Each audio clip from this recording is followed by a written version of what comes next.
Welcome to this new series that's going to be an ongoing addition to my channel. The series takes an analytic and observative approach to professional players playing pubs in order to extract interesting data and tidbits out of them. Learn from Pros, lfP for short, will in this first issue feature none other than TORONTOTOKYO playing the very dominating carry hero Slark in 732D. Let's jump into it. The first thing of note here is that Toronto makes a great effort out of trying to do his bit at the initial bounty rune start. It's not at all uncommon to see a position 1 player sit idle at this stage, waiting at their tier 1 tower. But here we see Toronto intentionally not skilling anything, ready to acquire leap if the need should arise. And while his team is starting a skirmish at the 2 other rune spots, he acquires 2 runes successfully. Immediately upon lane arrival, Toronto does a standard aggro pull into his range creep so that he can deny it and establish lane control for himself as fast as possible. This lets him easier dictate the flow of the lane. Laning is going just fine, with Toronto having stellar positioning so techies can't easily harass him freely. What's interesting here is that it's only just now, almost into his level 2, that he levels up his first skill, clearly waiting to see what he needed before he skills Essence Shift to start harassing with his position 5 Treant. It is also worth noting that, as this is happening, Toronto is getting more tangos delivered by his courier. You'll see a lot of position 1 players making the mistake of not sitting extra regeneration when they need it in time, or not buying any at all. Toronto knows that this lane is going to do a lot of damage to him, and he is preparing for it. While Ultimate is still having a lot of damage coming his way, it's worth biting into just how good Toronto is at positioning himself on lane. When he can't actively get a creep, he very much is trying to minimize just how annoying Techie's early game damage can be. While a mid-skill on Techies happens, it doesn't dissuade Toronto from amping up the aggression on lane as he's starting to hit back more against the enemy to assert dominance. The lane is also closer to Radiant now, making it harder for him.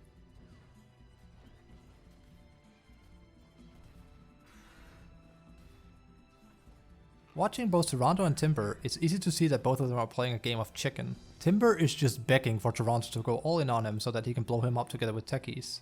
And Toronto is trying to put him in a killing threshold where he can finish him off. Both of them are playing really well here. Much like before, with the enemy being as aggressive as they are, and even with Treant healing helping him, Toronto brings out more healing for himself. Most Slarks vehemently refuse to do it because they can get free healing at 6, but here we see TORONTOTOKYO doing everything he can to make sure his lane doesn't go to hell. Although his Treant still managed to bite the bullet, the aggression from Timber ends up getting him killed by Toronto. The enemy amps up their aggression, and while Treant sadly does go down again, Toronto trades it for Techie's kill, which, with him being Slark, is obviously much superior due to the GLD gained permanently for the duration of the match.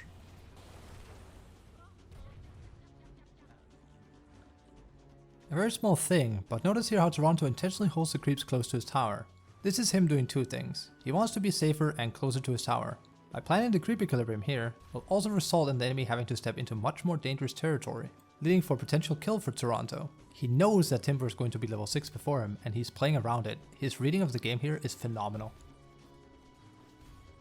Sure enough, even with all his prep work, what he had feared before his level 6 comes to pass, as Timber refuses to back down and ends up killing Toronto, despite him having figured out Timber's plan in the first place.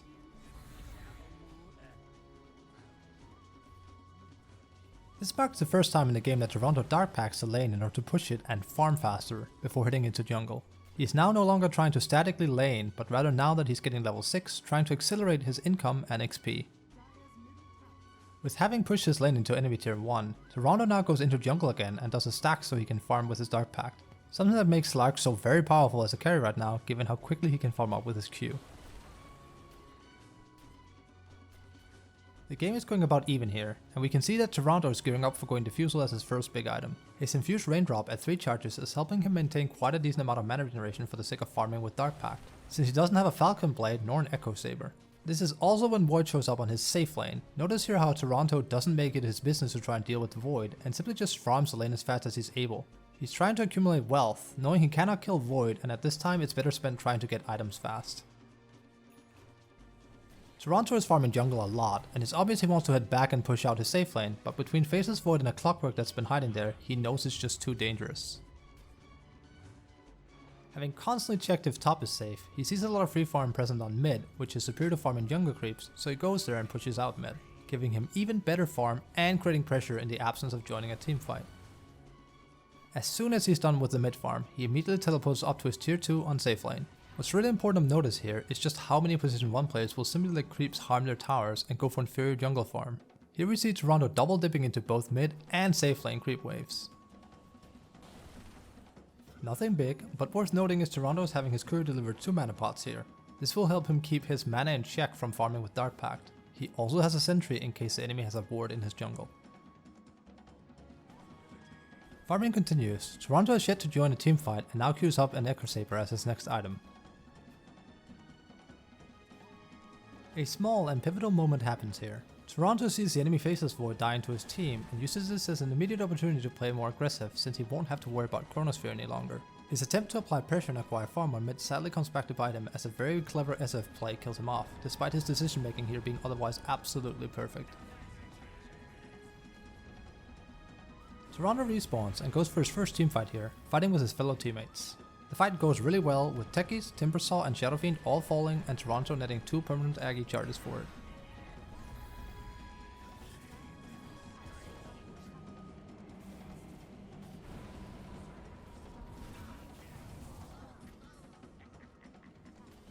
After a successful teamfight and a bit of farming, Toronto now completes Echo and has both Diffusal and Echo to play aggressively around.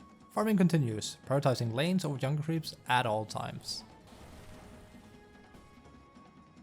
Building toward his Aghanims as his next picked item and having shoved his safe lane creep wave into enemy tier 1, Toronto now ports to his tier 1 bottom in order to play aggressive. He finds and kills off Timber.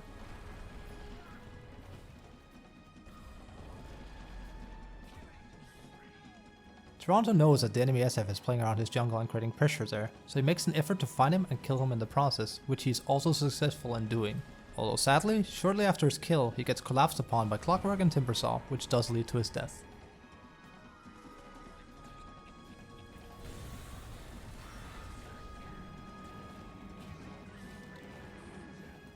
Upon respawning, Toronto ports to his tier 2 tower to farm Triangle, where there's now a triple stack Ancient and lots of farm waiting for him. Having just acquired his Aghanims, an obvious setup at an Arcane Rune happens, with Toronto correctly guessing that the enemy is there in order to try and kill him, and while he cleverly Dark Pacts in time, he does end up dying as he mistakenly jumped into SF and is locked in place. Toronto spawns and ports to his tier 1 tower, now wanting to properly fight with his team, where they smoke up in order to collide with the enemy. A small attempt is made, with Enigma stunning Timber, which ultimately leads nowhere and Toronto pressures mid instead.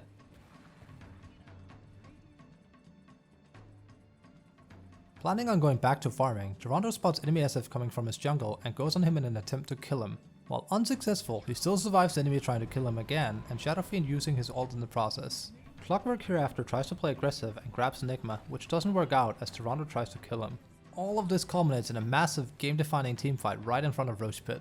Enigma all being used, Chronosphere being used and missing Enigma, as it becomes a disastrous fight for Radiant, with Ember and Toronto cleaning everything up, killing Techies, Void and Timbersaw.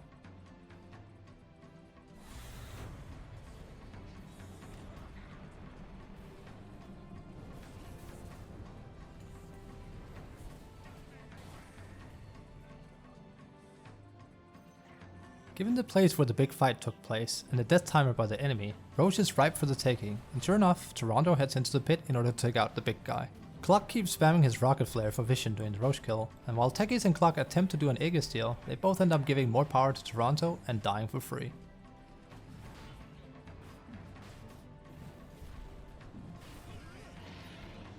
Enemy team morale is in shambles, and SF dies out of position. While Toronto tries to find more potential kills, he ends up porting to his tier 2 on top in order to deal with the creep wave there.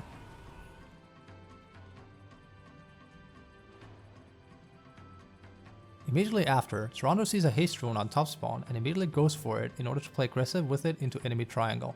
And while not successful, he does put pressure on the enemy. Shortly after, a small skirmish erupts at the enemy tier 2, where Toronto does nab another kill on Techies practically solo. Timber does get a kill on Treant, and while he barely survives Toronto's many hits, he ends up giving a whole lot of temporary stolen stats to Toronto for his aggression.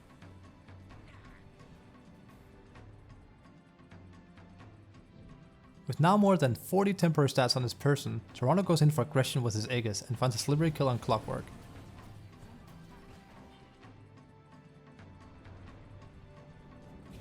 With the team now completely split up, enemy SF attempts to do a combo to kill Toronto.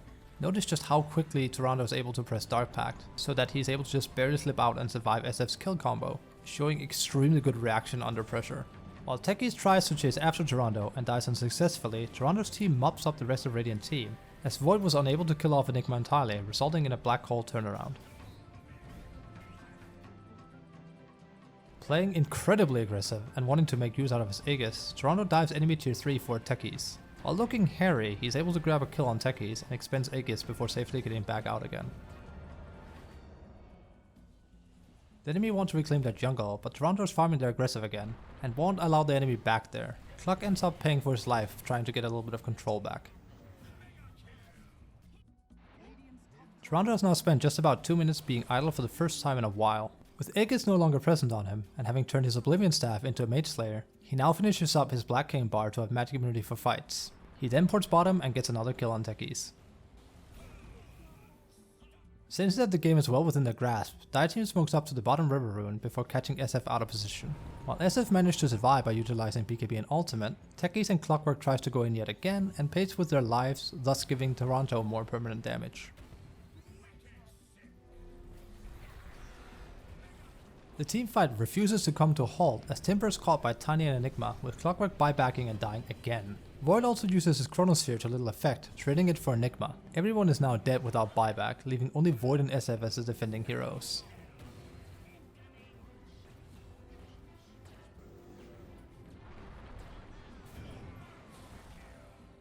Toronto and his team now push into enemy barracks without retaliation, getting both bottom and mid without having to sacrifice anything for it.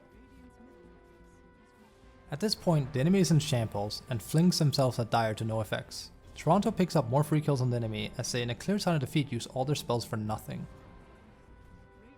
With SF dead and Void having done his final Chronosphere unsuccessfully, Toronto wraps up the game by killing the final tier 4s and an Ancient, ending with a score of 13-4-11.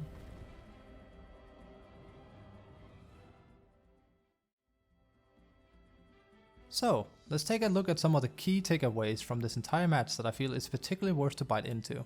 Toronto is extremely good at lane positioning. This, combined with his constant attention to having more regeneration delivered to him, leads to him laning exceptionally well as a player. Toronto farms extremely efficiently. If there are creep waves available to him somewhere, he'll help out his team by shoving them and acquiring more farm that way, before resuming jungling. Most of his plays are steeped in decision making, seemingly having done quite a bit of planning before engaging, allowing him to act swiftly, such as dodging things because he expected it to come preemptively.